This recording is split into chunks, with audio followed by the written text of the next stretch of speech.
There is something deeply misunderstood about narcissism. People think it is about arrogance, confidence, or someone who simply loves themselves too much. But what if I told you it's not love at all? It's the absence of it. At the very core of narcissism is not strength, but fragility. A narcissist builds a grand image, a larger than life version of themselves, not because they believe it, but because they need others to believe it. That image becomes armor. Without it, they feel exposed, small, and deeply inadequate. So they spend their lives protecting that illusion at all costs. And this is where the addiction begins. A narcissist does not just enjoy validation, they depend on it. Praise, attention, admiration, these are not luxuries for them, they are psychological oxygen. Without it, they feel like they are disappearing. This is why they chase approval relentlessly. This is why they become uncomfortable, even hostile, when they are ignored, criticized, or not seen as special. But here's the cost of that survival strategy. Empathy gets pushed aside. To maintain their version of reality, they cannot afford to fully feel what others feel, because if they did, they would have to confront the harm they cause. So empathy becomes limited, selective, or completely absent. It's not always that they can't understand emotions. It's that acknowledging them threatens their fragile self-image. And so, control enters the picture. A narcissist doesn't just want connection, they want dominance within it. They manipulate, gaslight, guilt trip, and distort reality. Not always with awareness, but with precision. Why? Because control gives them stability. If they can control how you think, how you feel, and how you see them, they can protect their illusion. But underneath all of this, there is a deeper conflict. There are two selves at war within a narcissist.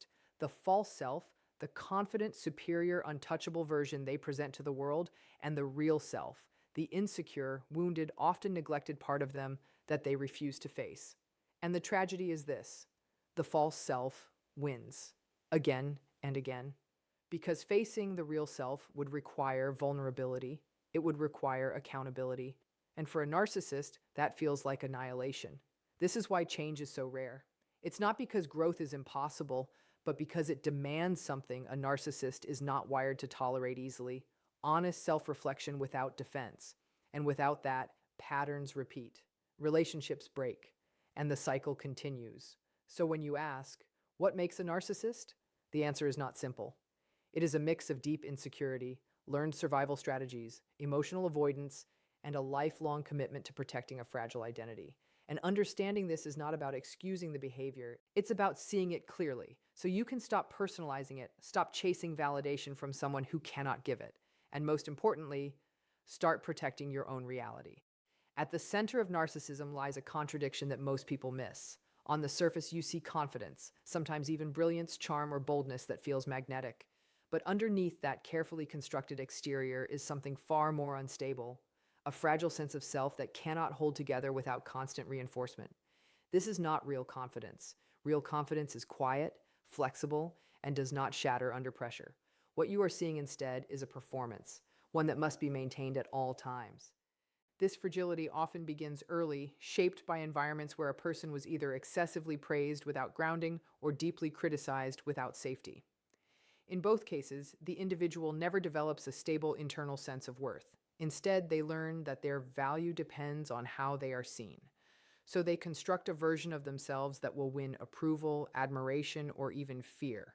That version becomes their identity, but it is not authentic. It is a defense. And here is where it becomes important to understand the intensity of this dynamic. When someone questions, criticizes, or even simply fails to admire a narcissistic person, it does not register as a small social discomfort. It feels like a direct threat to their existence, because if the image cracks, even slightly, it risks exposing the deep insecurity underneath, the part of them they have spent a lifetime avoiding. So what do? They double down. They exaggerate achievements, dismiss others, rewrite narratives, and sometimes even attack those who challenge them. Not because they are strong, but because they are trying to prevent collapse.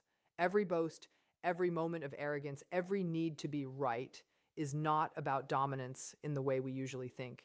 It is about survival. This is why interactions with narcissistic individuals can feel confusing. One moment they appear powerful and in control, and the next they react with disproportionate anger or defensiveness over something small. What you are witnessing is not inconsistency. It is instability beneath the surface. The grandiosity is the shield. The fragility is what it protects. Understanding this changes everything. It helps you see that what looks like superiority is often compensation. What feels like intimidation is often fear in disguise. But it also reminds you of something critical. Their fragility is not your responsibility to manage, because no matter how much reassurance, validation, or understanding you offer, it will never be enough to stabilize something that was never built on a solid foundation to begin with. There is a hunger at the core of narcissism that is difficult to fully grasp unless you have experienced it up close. It is not a simple desire to be liked or appreciated. Those are natural human needs. This is something far more consuming. It is an ongoing, relentless need for validation that never quite feels satisfied. No matter how much praise, attention, or admiration is given, it fades quickly and the need returns, often stronger than before. This happens because a narcissistic individual does not have a stable internal sense of worth. Most people can generate some level of self-validation. They can reassure themselves, reflect on their strengths, and maintain a sense of identity even when external approval is absent. But in narcissism, that internal system is underdeveloped or unreliable. So instead, they turn outward. Other people become mirrors, constantly reflecting back a version of them that feels acceptable, powerful, or important. And when those mirrors are not reflecting the right image, the reaction can be intense. If admiration turns into indifference or praise shifts into criticism, it is not processed as feedback. It is experienced as rejection, even humiliation. This is why narcissistic individuals often surround themselves with people who validate them, agree with them, or elevate them. It creates a controlled environment where their identity feels secure. But this dependency comes at a cost, both to themselves and to others. Relationships begin to revolve around maintaining that validation supply. Conversations are redirected, achievements are highlighted, and even other people's experiences can be minimized or overshadowed. Over time, this creates an imbalance where connection is replaced by performance. You are no longer engaging with someone who is present and reciprocal. You are participating in a system where your role is to reinforce their sense of self. And here is the deeper issue. Because the validation is external, it never truly sticks. It is like trying to fill a container with a hole in the bottom. You can pour in admiration all day, but it will never accumulate in a meaningful, lasting way. This is why the cycle repeats, why the need for attention can feel excessive, why compliments must be constant, and why even significant achievements do not bring lasting fulfillment. Understanding this helps you see that their need for validation is not about you doing something wrong or not giving enough. It is about a gap within them that cannot be filled from the outside, and recognizing that can help you step out of the exhausting pattern of trying to prove, reassure, or be enough for someone whose need was never meant for you to carry in the first place. One of the most confusing and often painful aspects of narcissism is the absence or inconsistency of empathy. At first, it may not even be obvious. A narcissistic person can appear attentive, even compassionate in certain moments, especially when it serves their image or helps them maintain connection. But over time, a pattern begins to emerge. When empathy requires accountability, sacrifice, or genuine emotional presence, it starts to disappear. Empathy, in its truest form, requires the ability to step outside of oneself and fully recognize the emotional reality of another person. It means not just understanding someone's feelings intellectually, but allowing those feelings to matter even when they are inconvenient. For a narcissistic individual, this becomes incredibly difficult, not necessarily because they are incapable of understanding emotions, but because doing so threatens the fragile system they have built to protect themselves. If they fully acknowledge the pain they cause, they would have to confront something deeper within themselves: guilt, shame, or inadequacy. And those are emotions they have spent a lifetime avoiding. So instead, empathy becomes selective. It is present when it benefits them and absent when it challenges them. This is why you may find yourself in situations where your feelings are minimized, dismissed, or even turned against you. You express hurt, and somehow the conversation shifts to their struggles. You seek understanding, and instead you are told you are too sensitive, overreacting, or misinterpreting. Over time, this creates a subtle but powerful distortion of reality, where your emotional experience is constantly questioned or invalidated. In some cases, this lack of empathy is not passive. It becomes a tool. Emotional responses are studied, weaknesses are noted, and vulnerabilities can be used strategically during moments of conflict. This is not always done with conscious malice, but it is deeply damaging nonetheless. It turns connection into something conditional and unpredictable. What makes this especially difficult is that you may continue to search for moments when they do show care, holding on to those instances as proof that empathy exists within them. And it might, but it is not consistent or reliable enough to build a healthy emotional foundation. Understanding this is crucial because it helps you stop expecting emotional reciprocity from someone who cannot consistently provide it. It allows you to recognize that your need to be heard, validated, and understood is not excessive. It is human. And when those needs are repeatedly unmet, it is not a reflection of your worth, but of their limitations. Control is not just a behavior in narcissism, it is a strategy for stability. When someone does not feel secure within themselves, they begin to seek certainty outside of themselves. And one of the most powerful ways to create that certainty is by controlling the environment, the narrative, and the people within it. This is where manipulation enters, not always as a calculated plan, but as a learned way of maintaining psychological balance. At first, this control can be subtle.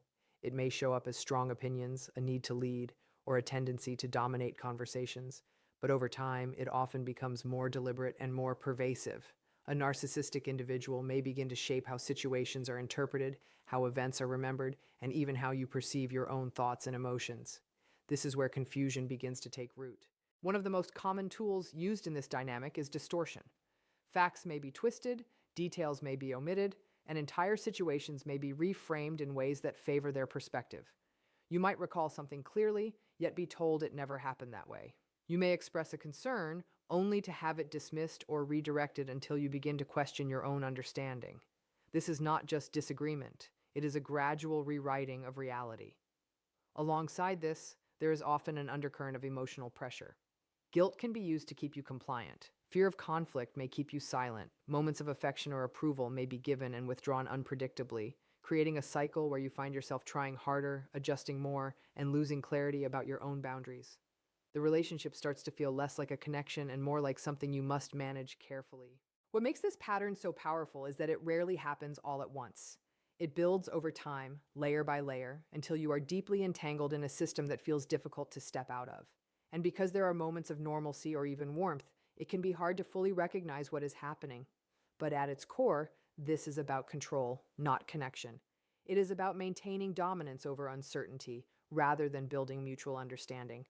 And the impact is significant because the more control is exerted, the less space there is for your own voice, your own perspective, and your own sense of reality. Recognizing this dynamic is not about labeling or blaming, it is about clarity. It is about understanding that when you feel consistently confused, diminished, or controlled, there is a pattern at play. And once you see that pattern, you can begin the process of reclaiming your perspective, your boundaries, and your autonomy.